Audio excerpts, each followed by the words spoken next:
Naiintindihan niyo ba ako? Ma'am? Okay, ngayon mag-world puzzle tayo, okay? Oh my God, hindi ko ito nga natapos yung isa. Oh my God. May isa pa talaga. Sorry, joke lang. Easy lang isa. Okay, ayan na yung world puzzle nyo. Na. Ayan na rin sa'yo. Okay, class.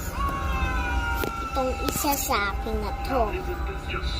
So, wait,